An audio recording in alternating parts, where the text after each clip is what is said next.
Thank பண்ணுறது யாருக்கெல்லாம் அப்படின்னா, ஃபஸ்ட்டு என்னோட ஃபேமிலி சப்போர்ட். ஏன்னா ஆஃப்டர் மேரேஜ் நம்ம படிக்கணும் அப்படின்னா கண்டிப்பாக ஃபேமிலி சப்போர்ட் இருந்தால் தான் அது கண்டிப்பாக முடியும்.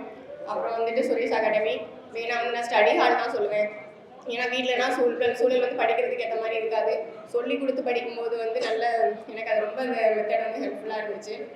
மெயினாக வந்துட்டு நான் சுரேஷ் அகாடமிக்கு எதுக்காக தேங்க்ஸ் சொன்னோம் அப்படின்னா, அந்த கவுன்சிலிங் கைடன்ஸ்க்காக நான் வந்திருந்தேன்.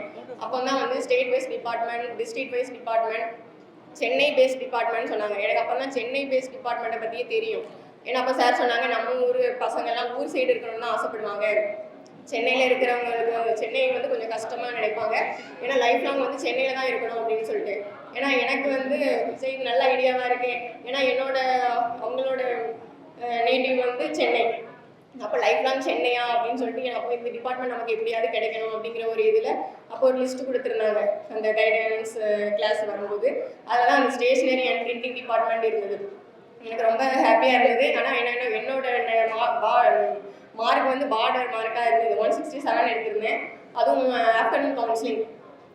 நான் எதிர்பார்த்த மாதிரியே சென்னையிலே ஸ்டேஷனரி அண்ட் பிரிண்டிங் டிபார்ட்மெண்ட் கிடைச்சது.